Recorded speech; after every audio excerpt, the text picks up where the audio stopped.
Olá, bem-vindos à Igreja no Mundo Magazine, o programa da Fundação AES, aqui na sua televisão. Sou Paulo Ade e ao longo dos próximos 50 minutos vamos focar a nossa atenção na vida da Igreja Católica, especialmente em relação aos cristãos perseguidos, à Igreja que sofre. Hoje vamos ter um programa muito especial, um programa especial de Natal e de Ano Novo. Hoje e nas próximas 2 semanas vamos ter como que uma espécie de um best-of do que temos trazido aqui à antena ao longo deste ano de 2018. Um formato diferente, mas para acompanhar, como sempre, com toda a atenção. Lágrimas e sorrisos lado a lado, dor e alegria, morte e esperança. Isto é a Fundação AES. Todas as semanas, sempre a esta hora, sintonize connosco, sintonize com a ajuda à Igreja que sofre.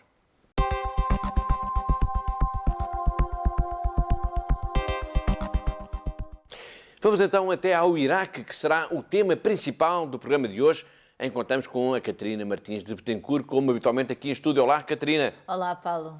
Vamos centrar a nossa atenção nos projetos da Fundação AES para este país, essencialmente na reconstrução das casas e das igrejas, das aldeias da planície de Nínive. Já vamos saber como é que está a decorrer esta campanha, mas antes disso vamos ainda ao encontro de um jornalista português, o João Francisco Gomes, do jornal Observador, que esteve recentemente no chamado Kurdistão iraquiano, a convite da Fundação AES, e no regresso a Lisboa nós entrevistámo-lo na sede da Fundação, em Telheiras. Esta entrevista, que vamos começar a ver já de seguida, é também um testemunho muito importante. É que o João esteve numa zona devastada pelos jihadistas, em que havia um propósito claro: destruir e erradicar a fé cristã destas terras bíblicas.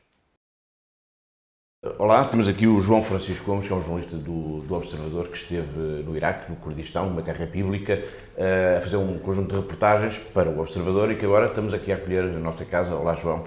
Muito obrigado pelo convite. O João teve cerca de uma semana em julho, portanto, no Kurdistão, e a primeira pergunta é: qual é que é a memória mais impressiva que traz, que tem consigo, dessa semana de reportagem?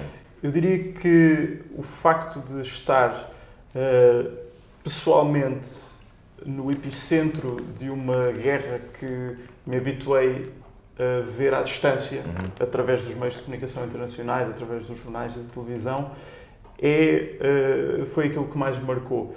Eu lembro-me de ter estado no interior de alguns edifícios, em várias localidades, vilas, em várias cidades, localidades da planície de Nínive, portanto, em torno da cidade de Mossul, que até o ano passado esteve sob o domínio do Estado Islâmico, fazia parte do território... Do califado. Do autoproclamado califado. E estar dentro de alguns edifícios como igrejas, escolas, que tinham sido totalmente destruídas quando o Estado Islâmico foi derrotado e teve de fugir, teve de sair daquelas localidades.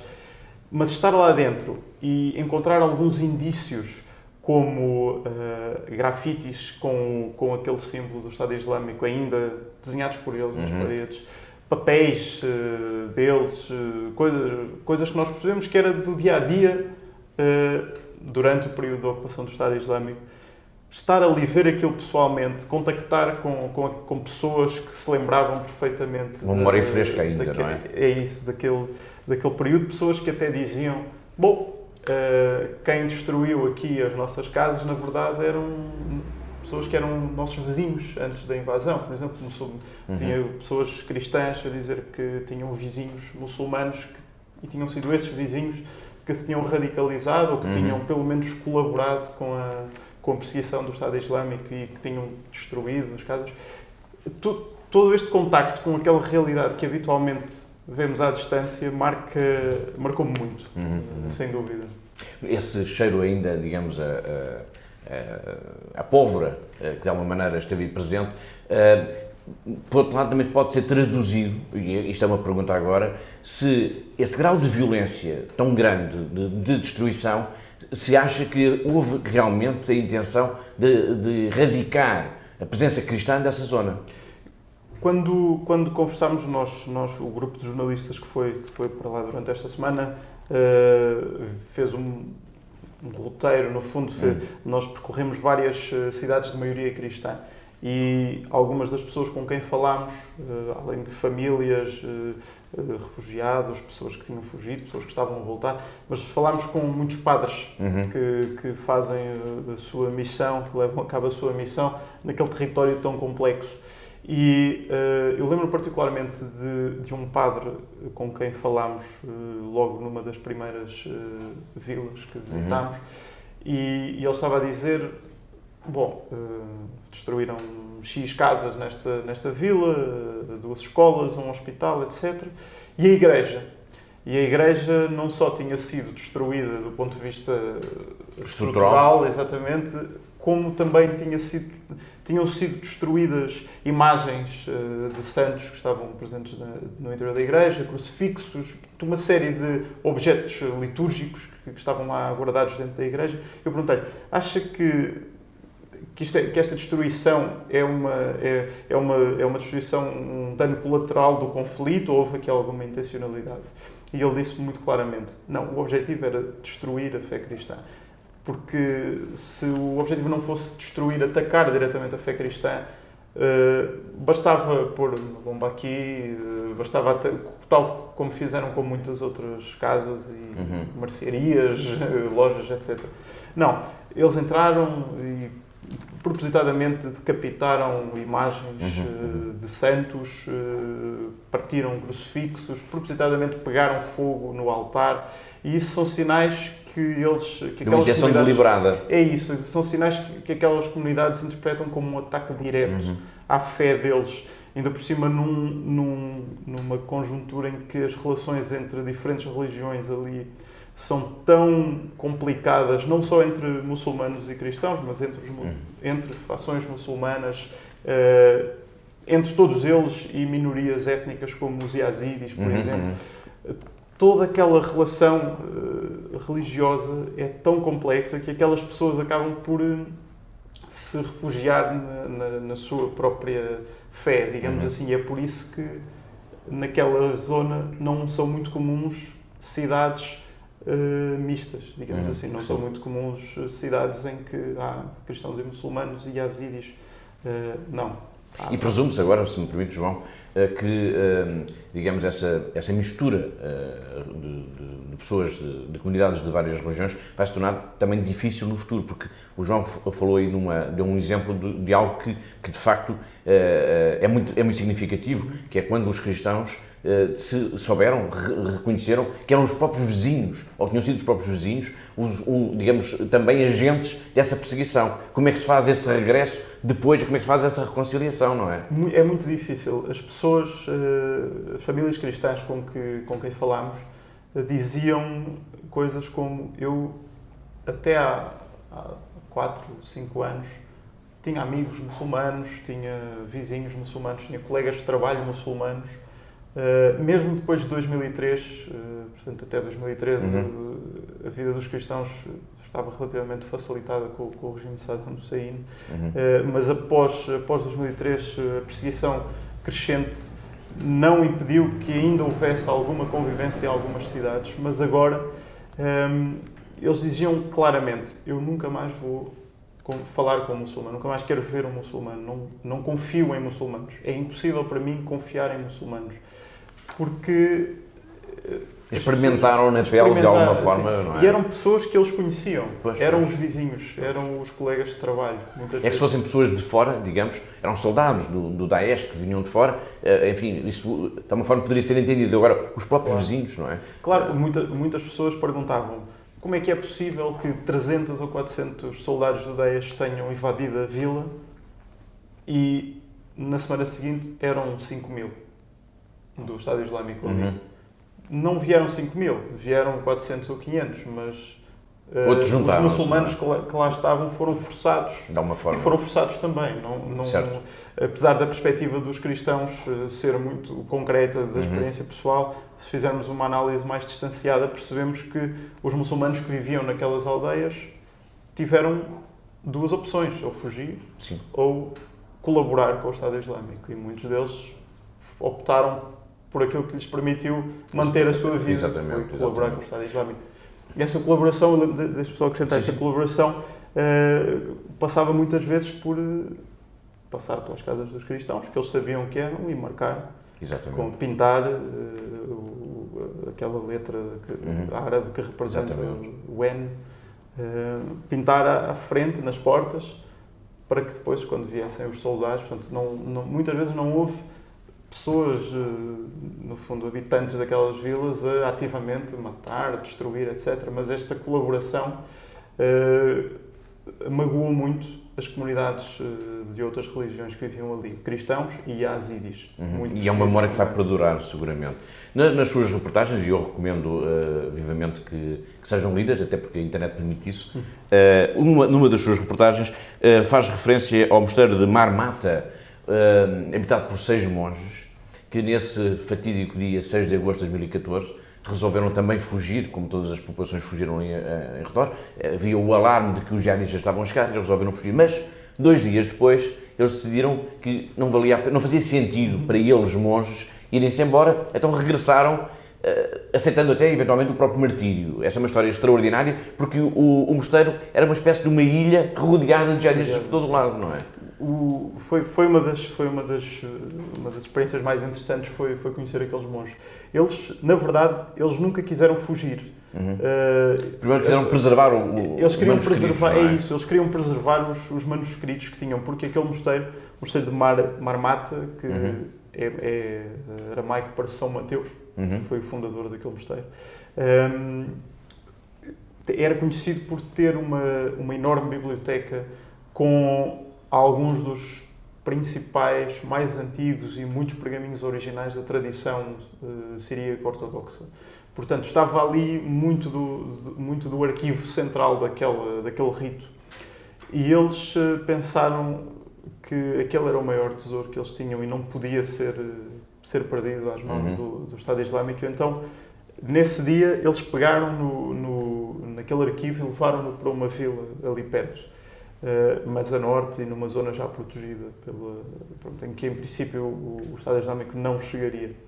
Mas decidiram de imediato voltar porque eles pensaram, bom, a nossa vocação é viver neste mosteiro.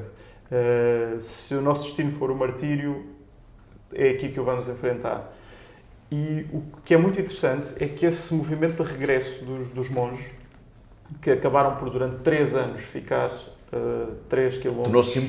Tornou-se simbólico e fez com que muitas comunidades à volta, movidas por essa resistência, podemos perguntar se foi imprudente ou não, mas movidas por essa resistência... E foram para lá viver, não é? Foram para lá viver, voltaram para as aldeias em volta e foram viver, muitas famílias até procuraram refúgio junto dos monges e quando se sobe aquele monte, o Monte Al-Faf, que é também conhecido como Monte dos Milhares, porque eles antes o mosteiro era habitado por milhares de monges e ficou conhecido como Monte dos Milhares.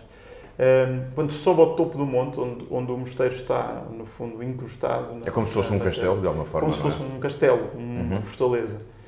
Vê-se toda a volta, a planície de Nínive, vê-se Mossul ao fundo, vê-se aquelas aldeias todas, e ao fundo vê-se ainda a zona que foi a frente de batalha.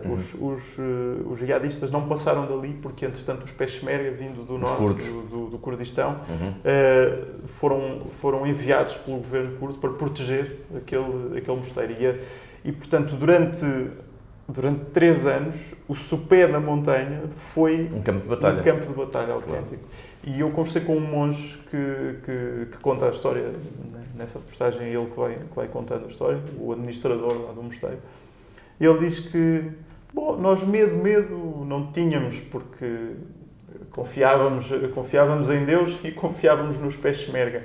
O nosso maior medo foi quando eles começaram a trazer os morteiros. Artilharia pesada.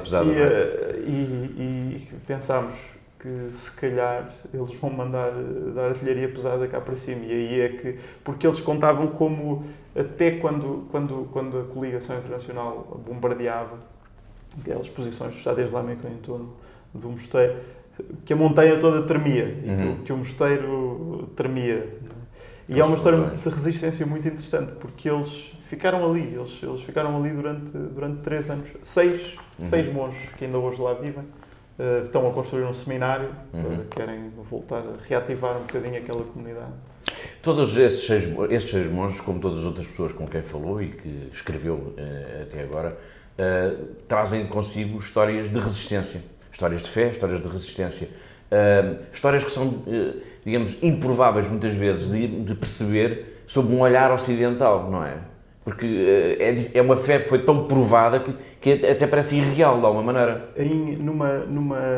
Numa pequena vila, não era Karakosh, era Teleskuf, que é uma vila mais pequenina, ainda na zona curda, fomos assistir a uma missa. A missa lá é do rito caldeu, não é romano, não é um rito romano, é uma coisa diferente daquilo que estamos habituados em Portugal, mas católica, uma missa católica. E eu não me lembro da última vez que assisti a uma missa em que a média de idades fosse tão jovem. Naquela comunidade, os jovens eram os principais dinamizadores da fé. E no final da missa, conversei com algumas pessoas ali, inclusivamente, por exemplo, um casal de jovens que ia casar e que tinha escolhido voltar até ao Teleskuf. Eles tinham ficado refugiados durante estes 3 anos, desde de agosto de 2014 até a libertação, em 2017.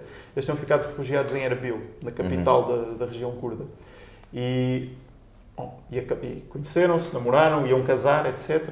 E escolheram voltar a Teleskuf para casar, apesar da igreja ter sido destruída, a casa deles não existia, portanto, a vida deles ali tinha sido destruída. Eles tinham começado uma vida nova longe dali, mas eles decidiram voltar porque eles eram, o casamento deles, o noivado deles, o casamento deles, que iam casar daí a 3 meses, daqui a 1 mês devem casar lá, era visto por aquela comunidade como um sinal de esperança da própria comunidade. Todos eles, quando eu metia conversa com alguém e dizia, sou jornalista europeu, de Portugal, muitas vezes, não?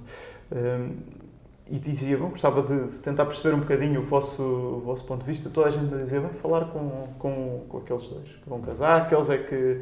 E depois, de facto, eu percebi o amor que aquelas pessoas tinham àqueles 2 jovens, que é muito significativo da fé daquelas pessoas. É uma fé muito mais forte porque foi, como estava a dizer há pouco, foi colocada à prova.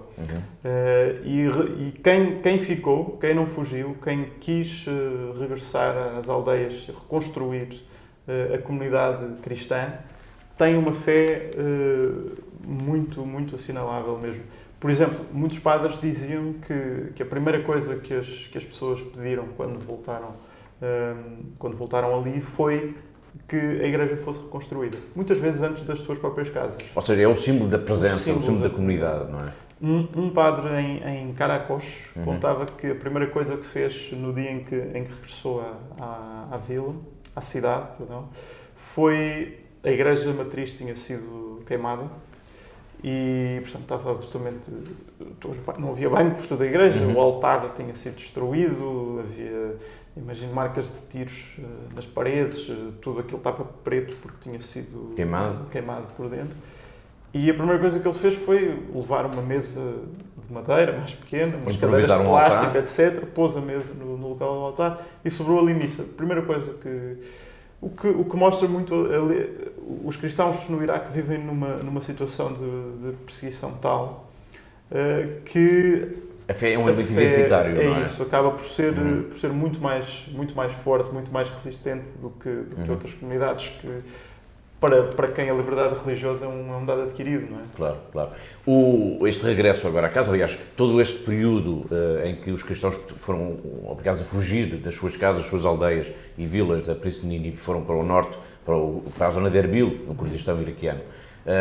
Durante todo este tempo e agora com o regresso, a sua sobrevivência tem sido, digamos, assegurada pela Igreja, porque a Igreja é um elemento-chave também nessa própria sobrevivência. E quando se fala no trabalho que a Igreja faz, fala-se também de instituições como a Fundação AIS que sustentam essa própria Igreja. Sim. Assistiu a isso também no terreno?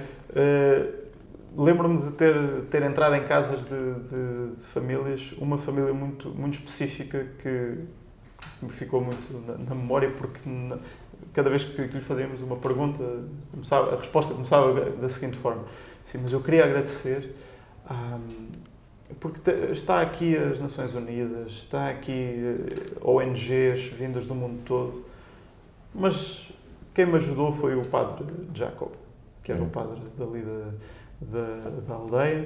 E quem ajudou foi o padre Jacob, que foi falar com a igreja. Naquele caso trata-se da igreja ortodoxa, mas também há um ponto interessante. É que ali há 3 ritos principais. O rito caldeu, que é católico, a igreja sírio-católica e a igreja sírio-ortodoxa. Em teoria, podíamos dizer que há aqui alguma necessidade de reconciliação e de ecumenismo entre estas 3 igrejas, que são diferentes, 2 delas em comunhão com o Vaticano, a outra não. Mas para as pessoas concretas, para os iraquianos, para os cristãos iraquianos, nada disso importa. Era a igreja, não é? É a igreja, é os cristãos, é o padre. E, portanto, eu muitas vezes estive com um padre ortodoxo e um padre católico a conversar, os dois a trabalharem juntos na missão de reconstruir aquelas regiões. E essa família que estou a falar começava sempre por agradecer ao padre, às fundações que têm investido ali muito dinheiro, incluindo a Fundação Ajuda à Igreja que Sofre, com a sua vertente internacional, portanto. E dizer, não foi ninguém, não foi nenhuma ONG, não foi as Nações Unidas, não foi nenhuma autoridade civil do Iraque, foi o padre. E o padre, obviamente, integrado num projeto muito interessante que a Igreja está a levar a cabo naquela região, financiado por várias entidades, entre as quais a ACN. E é um projeto de reconstrução ativa, não é? De pegar nas pessoas e levar as pessoas para as aldeias. Não se trata, se me permite, João, não só a reconstrução das aldeias, mas a reconstrução das vidas. A reconstrução das comunidades. Tudo isso é muito importante, porque senão era apenas uma obra de arquitetura. Claro. A Fundação Ajuda à Igreja que Sofre, pelo que me apercebi, tem como principal missão nestes projetos de reconstrução a reconstrução de templos, igrejas, estruturas associadas à igreja, etc. Mas ali o projeto, tal é a necessidade daquela gente que o projeto se alargou e, entretanto, aquelas 3 comunidades cristãs que eu referia criaram um sistema, um projeto de reconstrução da planície de Nínive, chamado Comitê de Reconstrução. Do qual faz parte a Fundação AIS também. Do qual faz parte a Fundação AIS. E esse projeto que juntou as 3 vertentes, os 3 ritos cristãos daquela região, está ativamente a procurar reconstruir casas, igrejas, mas também escolas, hospitais, mas também mercearias e lojas de roupa, etc.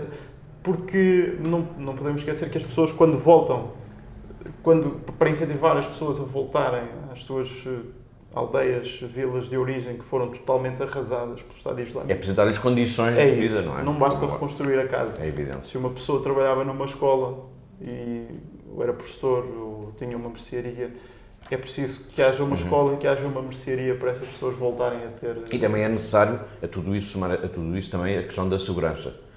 Já agora, permite-me que lhe coloque uma questão, porque o Dom Luís Sacco, o patriarca de Dom Luís Sacco, ele há muito pouco tempo, ele foi agora elevado à dignidade de cardeal, ele há muito pouco tempo, ele é uma pessoa muito ativa na defesa dos cristãos e ele rejeitou a ideia de haver uma espécie de um protetorado na Planície de Nínive para os cristãos. Ele acha que isso seria um enclave armado, digamos assim, mas não seria uma vida real. Acha que isso poderá, de alguma forma, caminhar-se para uma solução desse tipo ou não? Apercebi-me de que a questão da segurança é talvez a questão mais complexa ali, porque é muito complicado perceber... E porque ainda não está resolvida também, não é? É muito complicado perceber quem é que, efetivamente, garante a segurança daquelas pessoas. Cada aldeia tem a sua milícia, há aldeias que têm milícias cristãs, há aldeias que têm milícias muçulmanas que protegem os cristãos, há aldeias que têm milícias mistas, há aldeias em que é a polícia iraquiana que intervém, aldeias em que são os peshmerga, aldeias em que é o exército iraquiano. Há muito esta confusão na cabeça das pessoas de quem é que garante a nossa segurança, em quem é que nós podemos confiar. A mim parece-me que a solução para... Bom, quem sou eu para dar a solução para resolver um dos maiores conflitos que existem atualmente no mundo, mas visitámos uma aldeia Baxica, pouco a norte de Mossul, muito perto daquele mosteiro de São Mateus que falávamos.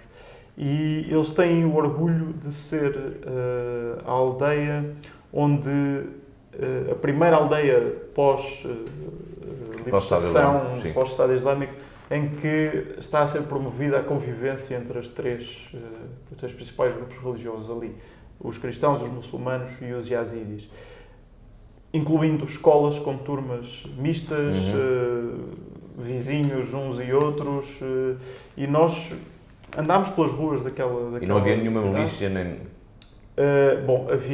Havia uma milícia mista que garante a segurança daquela zona, mas as pessoas na rua eram cristãos, muçulmanos, não havia bairros, não havia guetos, havia uma convivência muito interessante e eles orgulham-se muito de ser uma vila com essas características.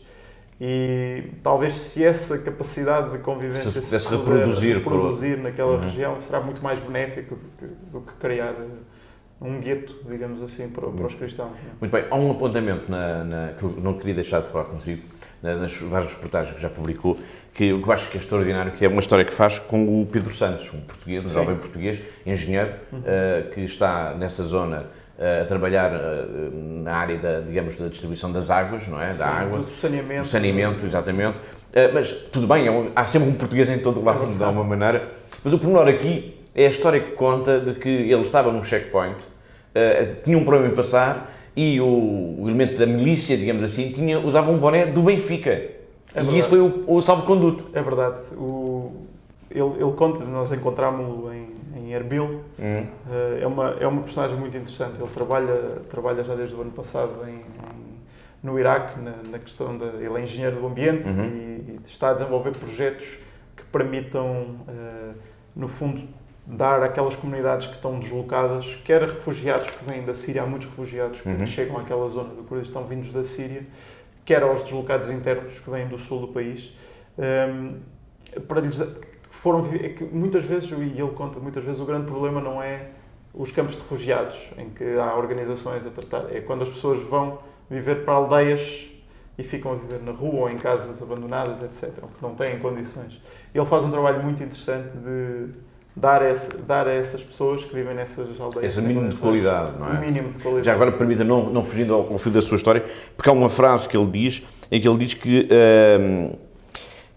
ele fala de si como alguém que ajuda seres humanos, independentemente desse ser humano ser A ou B ou C, pertencer a esta religião ou até acho que é um conceito extraordinário, não é? Perguntámos-lhe pela questão religiosa, que aliás movia muito a nossa ida lá, a tentar perceber a realidade, a complexa realidade das relações entre as religiões ali. E ele dizia, bom, isso não me interessa, eu ajudo seres humanos. Eu trabalho com seres humanos, com cristãos, com muçulmanos, com yazidis, com refugiados, com deslocados, etc. São pessoas que precisam de ajuda, independentemente da religião, da origem, da etnia. São pessoas que houve um dia em que foi o Pedro que precisou de ajuda para passar naquele checkpoint. Para passar no checkpoint. E essa é uma das grandes dificuldades, né? Precisamente por causa da falta de estabilização da questão da segurança. Há checkpoints sistematicamente sim, para ir do ponto A ao ponto B. E ele conta como, de facto, certo dia estava a tentar num checkpoint que era complicado de passar. Há checkpoints em que é muito complicado passar trabalhadores de organizações humanitárias, por exemplo. E ele vê um boné do Benfica e diz: Benfica, eu sou português. Estabeleceu-se ali uma... Quer dizer, foi alguma empatia? Foi no fundo, o pretexto para se criar ali alguma empatia. Ele conta como depois até ficou com o contacto daquele guarda e sempre que era preciso passar para levar ajuda àquela zona que era para lá daquele checkpoint, ele já lhe telefonava primeiro para ir esse militar lá para garantir que ele era a via verde. Passar. Portanto, um detalhe interessantíssimo, né, no meio daquela destruição toda, de facto, é ver um português a trabalhar e a fazer este trabalho muito interessante. E depois a ver este detalhe achei muito interessante na história. Um balanço da viagem? A viagem foi uma experiência marcante, sem dúvida, para nós. Uma oportunidade muito boa de trazer algumas histórias que nós habitualmente só vemos à distância. Como é óbvio, o tipo de viagem que fizemos não fui de lá para trazer notícias, novidades sobre o desenrolar do conflito, mas para mim foi muito importante trazer algumas perspectivas sobre a vida daquelas pessoas no meio daquele conflito geopolítico intenso, a vida das pessoas que vivem ali diariamente, sobretudo das comunidades cristãs, que é um ângulo que precisa de ser explorado, porque se pensarmos que em 2013 havia 1,5 milhão de cristãos no Iraque e agora as estatísticas mais otimistas apontam para 300 mil, sendo que as estatísticas mais ou menos oficiais apontam para cerca de 100 e tal mil. Há aqui um fenómeno de relação entre comunidades religiosas que não deve ser descurado e para mim é muito importante tentar perceber estes fenómenos desta relação entre as comunidades religiosas e por isso a viagem, sem dúvida, permitiu ter um ponto de vista mais próximo sobre estas comunidades. E agora presumo que ficará mais também atento a tudo o que venha do Iraque e também de alguma forma o trabalho da Fundação AIS. Seguramente, sim. Ok, muito obrigado. Muito obrigado pelo convite novamente.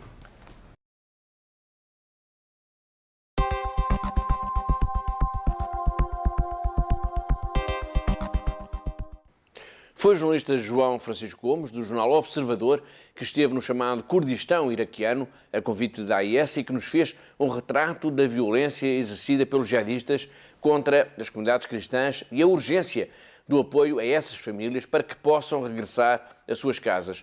Chegados aqui, é preciso recordar aos nossos telespectadores que a Fundação AIS está a promover, Catarina, uma campanha precisamente para a reconstrução das casas e das igrejas, para que permita que os cristãos regressem à planície de Nínive. Precisamente, Paulo. De facto, desde agosto de 2014, desde que a região foi atacada pelos jihadistas, que a Fundação AIS já enviou, a nível internacional, cerca de 40 milhões de euros. Portanto, isto significou, por exemplo, Paulo, o fornecimento de mais de 140 mil cabazes alimentares e o apoio a nível de alojamento, desde tendas, casas pré-fabricadas, pagamento de rendas rendas de casas ou de quartos para as famílias cristãs. E só aqui, Paulo, foram cerca de 2 milhões de euros que a AIS enviou. Mas também fizemos muito mais, distribuímos milhares de casacos, de agasalhos para as crianças por causa do frio do inverno, construímos 8 escolas para cerca de 7 mil crianças e estamos envolvidos diretamente nesta reconstrução das igrejas, das capelas, dos seminários e das casas dos cristãos na planície do Nínive. E vou só dizer 2 números, Paulo, que atestam bem a dimensão desta operação, digamos assim. Portanto, durante a ocupação da planície do Nínive, pelos jihadistas, foram profanadas 363 igrejas e mais de 20 mil casas pertencentes à comunidade cristã foram danificadas, parcialmente destruídas ou então queimadas.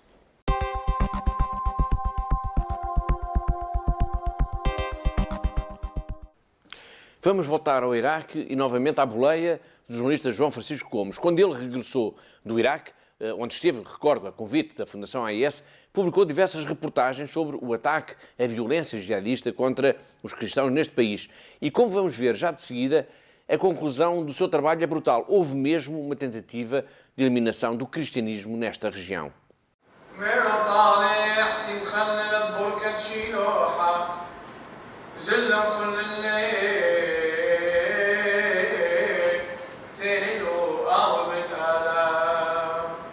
The goal of ISIS coming in these places, Christian places, was to eliminate Christianity as a religion. And they thought that this can be eliminating the churches and eliminating the status and the spiritual symbols of Christianity. But they forget that the Christianity is not in the church like a building, but is in the heart of the people and in the prayer and in the faith.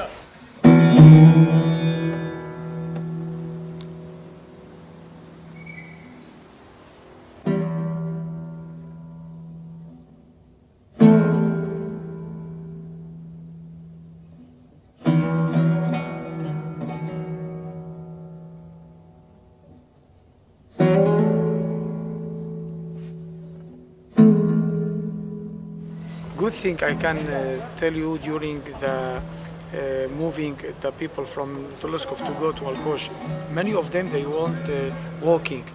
Walking, they start praying. In this time, a difficult time, they were praying and asking God to help them to support first this replacing, second praying for the enemies. And this is the evangel, the principle of the evangel. ما دام يوم لازم تلخص قاعد في مرمى إما تخش ولا بشي تلخص لا أنا دين خفران أحكي بتنقر في الجاوح ودي ذيله. Christian in Iraq is not just a case to be called Christian or not Christian, or practice or not practice the Christianity. Here it needs deep faith, and because the challenges, spiritual challenges, is very big, and more it is increasing. But we have with the big faith and with the big hope, the life here in Iraq become normal. أنا مثلاي وانفق لاي من علماء بأيمانو تتحقق. If someone asked me during these 3 years there was something positive, I can say yes. Big things we had in positive sense, especially the conversion of many of Muslim young people that they want to recognize the legality of Jesus Christ in their life. They have different stories, but all these stories gave us sign of faith and sign of reconciliation between God and the human beings. Me personally, I baptized many of them.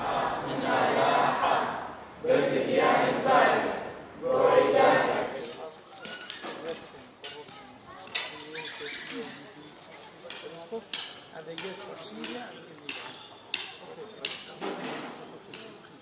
But also in Ankawa.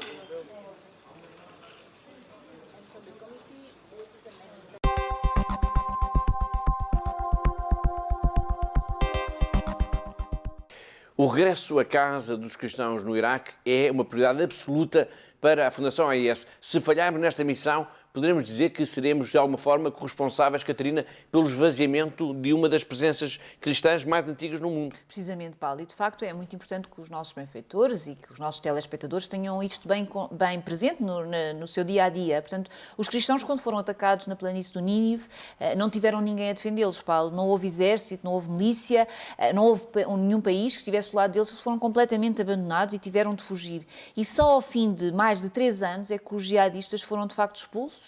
Mas isso não significa ainda o regresso de todos os cristãos. E, portanto, se as suas casas não estiverem reconstruídas, assim como as suas igrejas, e se as infraestruturas continuarem destruídas, obviamente que os cristãos não vão poder regressar às suas casas. Recentemente, a Fundação AIS publicou um relatório sobre a liberdade religiosa no mundo, sobre o período que vai de junho de 2016 a junho de 2018. E o que é que diz o relatório sobre o Iraque, Catarina? Bom, Paulo, o relatório, e na síntese do seu sumário executivo, portanto, que é, no fundo, é uma espécie de digest, de resumo de todo o documento, refere que os cristãos e outros membros das minorias religiosas têm vindo a regressar às suas casas, às suas terras de origem, depois da expulsão dos jihadistas pelas forças iraquianas apoiadas pelas forças de coligação internacional.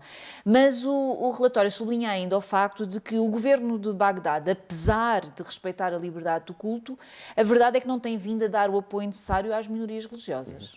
Talvez reflexo disso mesmo, soube-se há algumas semanas que pelo menos 350 casas pertencentes a famílias cristãs foram retiradas ilegalmente aos seus legítimos proprietários nos últimos anos no Iraque. Segundo uma reportagem do canal da televisão Al Somália TV, a investigação jornalística permite concluir que, na ausência das famílias cristãs, forçadas a fugir, portanto, perante a ameaça dos jihadistas, ocorreu o roubo descarado, podemos dizer assim, dessas propriedades, com a utilização de documentos falsos e a conivência de uma administração pública corrupta. Mas em que lugares é que esta apropriação indevida das casas ocorreu, Catarina? Bom, Paulo, ocorreu em Bagdade, em Kirkuk e em Bassorá, mas essencialmente na região da planície do Nínive, nas aldeias historicamente cristãs, onde residia a grande parte da comunidade cristã.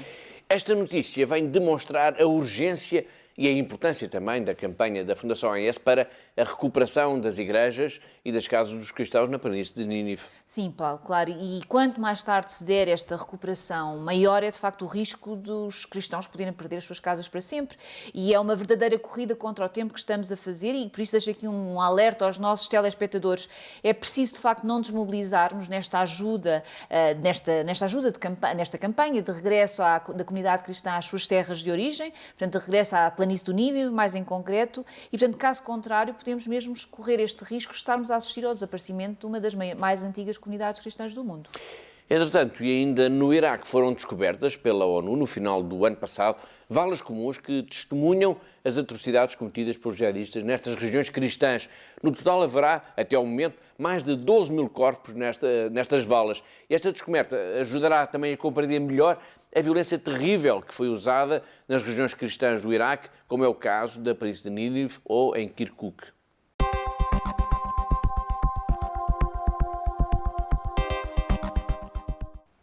Tudo isto que temos vindo aqui a falar faz parte do dia-a-dia de milhares de famílias cristãs. Vamos agora até Telescuf, uma pequena localidade onde as marcas da violência jihadista, do ódio à fé, ainda estão impressas nas casas, nas ruas e nas memórias das pessoas.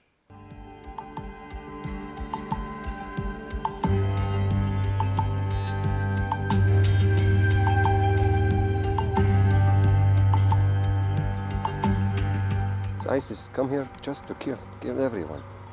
You see the fact of ISIS now.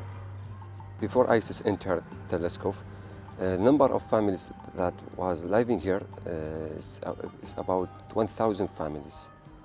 But when ISIS entered Telescuf in 2014 in August, they left everything behind them.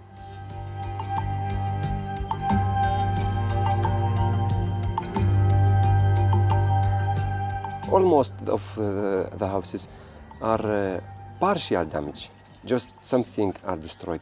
55 houses are destroyed and burned.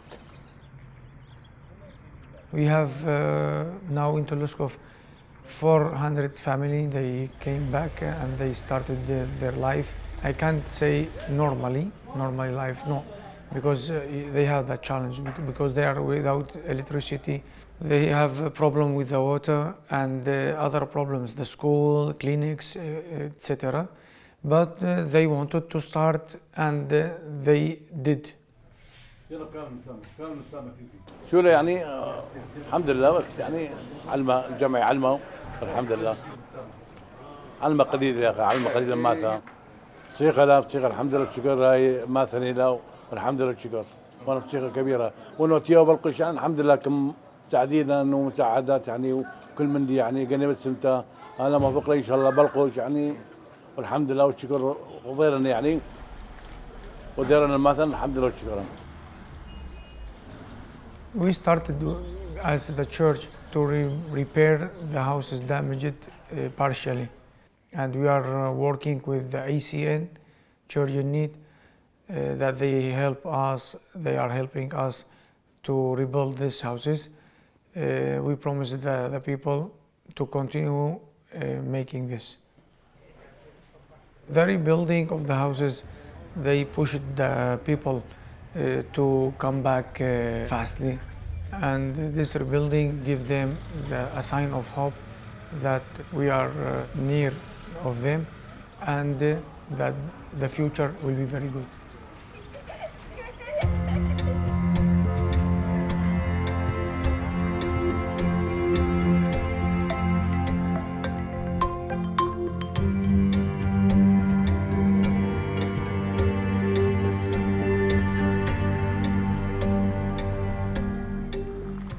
the resurrection of Christ, it is very important to us to understand our situation.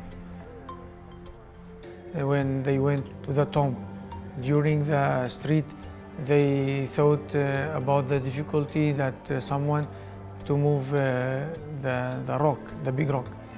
And when they arrived, they saw the rock. There is no rock, but there is Jesus resurrected. And the same thing. We don't have to spend time thinking about the difficulties. We have to challenge these difficulties with the faith, and we will see that God, the providence of God, will help us.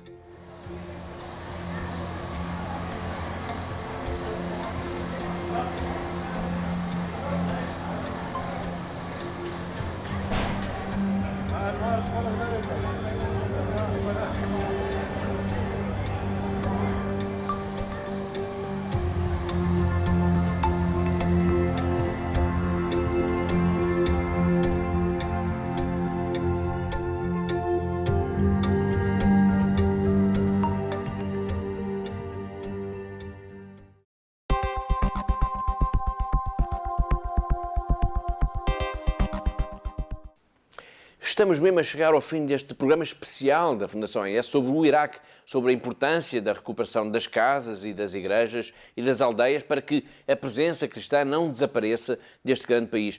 Um trabalho, uma missão que é assumida plenamente pela Fundação AIS. E que melhor maneira nós poderíamos ter para terminar o programa de hoje do que ver um pequeno filme sobre a história da AIS. A sua atenção, pois, para este trabalho produzido pelos nossos colegas na Alemanha.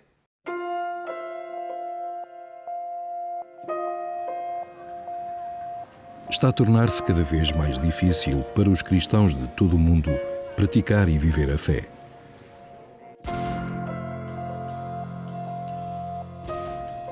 Em muitos lugares, os nossos irmãos e irmãs sofrem pelo seu amor a Cristo. A missão da ajuda à Igreja que sofre é construir uma ponte de amor que permita que a Igreja que sofre e é perseguida testemunhe a sua fé, inspirando aqueles que a ajudam.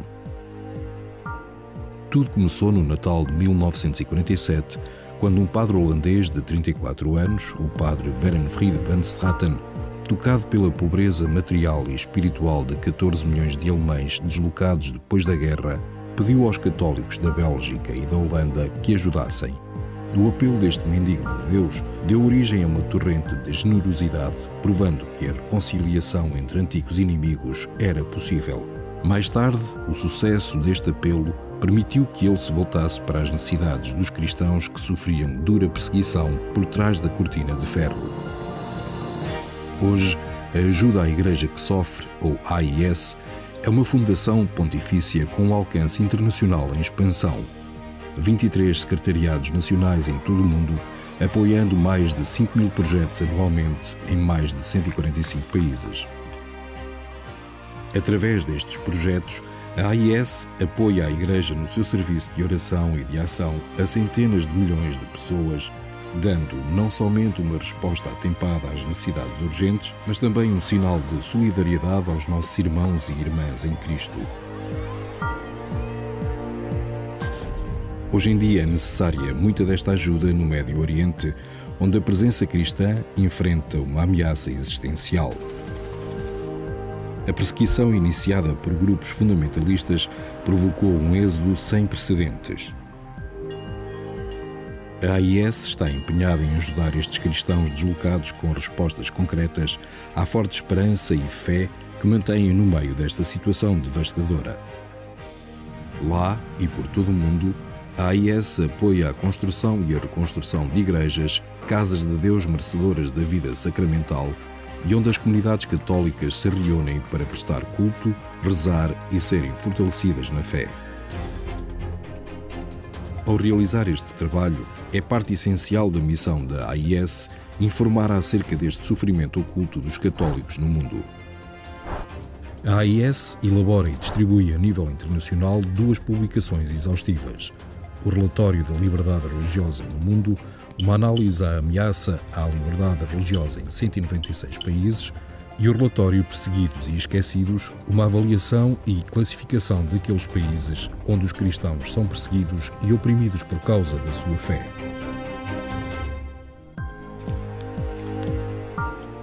Perante este mundo, carregado de tantos sofrimentos, uma das necessidades mais importantes é a oração. A AIS apoia as religiosas de vida contemplativa, permitindo que, com a sua humanidade, libertem uma poderosa fonte de amor de Deus. São as religiosas de vida ativa que cuidam daqueles que carecem de ajuda espiritual ou material, principalmente nas regiões isoladas. A AIS apoia anualmente mais de 12.000 religiosas, ajudando-as a viver a sua vocação. A AIS também contribui para aqueles sacerdotes que mantêm viva a fé nas suas comunidades, mas que, contudo, vivem na pobreza. Anualmente, 43.000 sacerdotes recebem estipêndios de missas dos benfeitores da AIS, que solicitam a celebração de missas pelas suas intenções. Estes testemunhos inspiram jovens corajosos a oferecer a sua vida para servir a Igreja. Mas nas regiões pobres, responder a este chamamento é um percurso difícil. Para aliviar esta necessidade, todos os anos a AIS apoia a formação de aproximadamente 13.000 destes futuros padres por todo o mundo. Onde os fiéis não podem ir à Igreja, a AIS ajuda a Igreja a ir até aos fiéis, providenciando os meios de transporte necessários aos padres, religiosas e catequistas para servirem nas áreas mais remotas. Para ajudar a ensinar o Evangelho, a AIS apoia a tradução, impressão e distribuição de mais de 51 milhões de cópias da Bíblia para crianças em 190 línguas. Para muitos, este catecismo com ilustrações coloridas é o único livro que alguma vez terão. A AIS recebe pedidos de ajuda não só para livros, mas também para estações católicas de rádio e de televisão, bem como para a formação de pessoal qualificado para ajudar a espalhar a mensagem do Evangelho nos média. A cruz, o sinal da promessa de Deus, tem guiado o trabalho pastoral de ajuda à Igreja que sofre. A viga vertical une-nos ao amor de Deus e a viga horizontal estende este amor aos nossos irmãos e irmãs. É a cruz que também tem inspirado os benfeitores da AIS a ajudar aqueles que não conseguem levar as suas cruzes sozinhos. Eles estão a ser testados na fé. Nós estamos a ser testados no amor.